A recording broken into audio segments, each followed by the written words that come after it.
ലോകം മുഴുവൻ ഇസ്രയേലിനെയും ഇറാനിനെയും ഉറ്റുനോക്കുകയാണ്. വലിയൊരു യുദ്ധത്തിലേക്ക് ഇരു രാജ്യങ്ങളും കടക്കുമോ എന്ന ഭയത്തിൽ ലോകരാജ്യങ്ങൾ മുന്നോട്ടു പോകുമ്പോൾ അണിയറയിൽ പടക്കോപ്പുകളുമായി ഇരു രാജ്യങ്ങളും യുദ്ധത്തിനായി തയ്യാറെടുക്കുകയുമാണ്.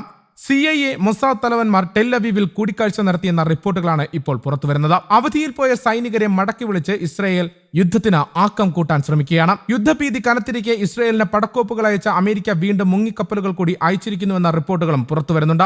വ്യോമപാത അടച്ചുപൂട്ടി ഇറാൻ വിമാന സർവീസുകളെല്ലാം റദ്ദാക്കിയിട്ടുണ്ട്. വെടിനിർത്തലിൽ നിന്ന് പിന്മാറി ഇറാനൊപ്പം ചേർന്ന ഹമാസ് യുദ്ധത്തിന് മൂർച്ച കൂട്ടുകയാണെന്നും റിപ്പോർട്ടുകൾ സൂചിപ്പിക്കുന്നു. ലെബനൻ, യമൻ അതിർത്തികളിൽ മിസൈലുകൾ തയ്യാറാക്കി ഹൂതി ഹിസ്ബുള്ള സംഘവും തയ്യാറെടുക്കുകയാണ്. പശ്ചിമേഷ്യയെ പിളർത്തിക്കൊണ്ടായിരിക്കും ഈ യുദ്ധം കത്തിപ്പടരുന്നതെന്നും റിപ്പോർട്ടുകൾ പറയുന്നു. ദിവസങ്ങൾക്കകം ഇറാൻ ആക്രമണം നടത്തുന്നതായിരുന്നു പ്രചാരണങ്ങൾ. എന്നാൽ ഏത് നിമിഷവും അത് സംഭവിച്ചേക്കാമെന്ന് അന്താരാഷ്ട്ര മാധ്യമങ്ങൾ റിപ്പോർട്ട് ചെയ്തിട്ടുണ്ട്.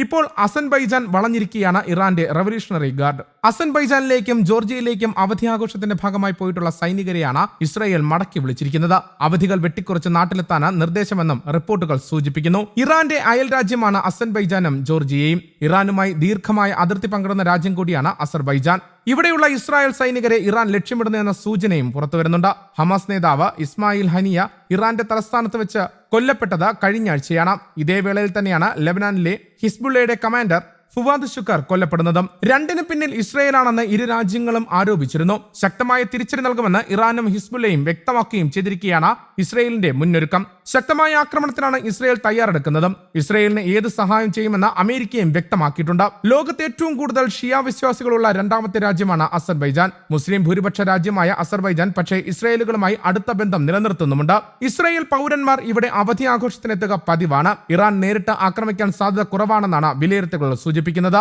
പശ്ചിമേഷ്യയിലെ ഷിയ സായുധ സംഘങ്ങളെ ഉപയോഗിക്കുകയാകും ചെയ്യുക എന്ന് പറയപ്പെടുന്നു. ഹനിയ ഇറാനിലെ അതീവ സുരക്ഷിതമെന്ന് കരുതുന്ന സ്ഥലത്ത് വെച്ച് കൊല്ലപ്പെട്ടത് ഇറാന്റെ ദുർബലതയാണ് സൂചിപ്പിച്ചതെന്നാണ് റിപ്പോർട്ടുകൾ സൂചിപ്പിച്ചിരുന്നത്. ഈ വേളയിൽ കരുത്ത് ബോധിപ്പിക്കുക എന്ന ലക്ഷ്യവും ഇറാനുണ്ട്. Iraq, Syria, Lebanon, Yemen, Gaza, Iran എന്നിവിടങ്ങളിൽ നിന്ന് ഒരേ സമയം ഇസ്രയേലിന് നേരെയുള്ള ആക്രമണത്തിന് സാധ്യതയുണ്ടെന്നും വിലയിരുത്തലുകൾ സൂചിപ്പിക്കുന്നു. അങ്ങനെ സംഭവിച്ചാൽ ഇടപെടുക എന്ന ലക്ഷ്യത്തോടെയാണ് കൂടുതൽ സൈന്യത്തെയും വെടിക്കോപ്പുകളും അമേരിക്ക പശ്ചിമേഷ്യയിലേക്ക് വിന്യസിച്ചിരിക്കുന്നത്. ഇറാൻ ഏത് രീതിയിൽ പ്രതികരിക്കാൻ പോകുന്നതെന്ന് മാത്രമാണ് ഇനി അറിയേണ്ടത്. ഇറാന്റെ ഭാഗത്തു നിന്നുള്ള ആക്രമണം കഴിഞ്ഞ കുറെ ദിവസങ്ങളായി ഇസ്രയേൽ പ്രതീക്ഷിക്കുന്നുമുണ്ട്.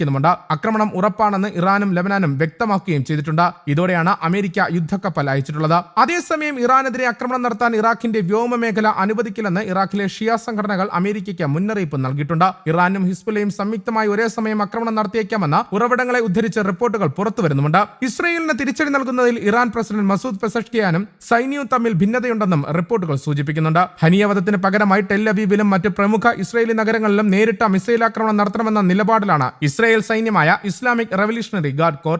എന്നാൽ അത്രയും കടുത്ത ആക്രമണത്തിലേക്ക് പോകേണ്ടതില്ലെന്നും കൃത്യമായ കണക്കുകൂട്ടലുകളോടെ ഇസ്രയേലിന് പുറത്തുള്ള മൊസാദ് താവളങ്ങൾക്ക് നേരെ ആക്രമണം നടത്തിയാൽ മതിയെന്നുമാണ് പെസഷ്കിയാന്റെ തീരുമാനമെന്നും ടെലിഗ്രാഫ് റിപ്പോർട്ടിൽ പറയുന്നുണ്ട്.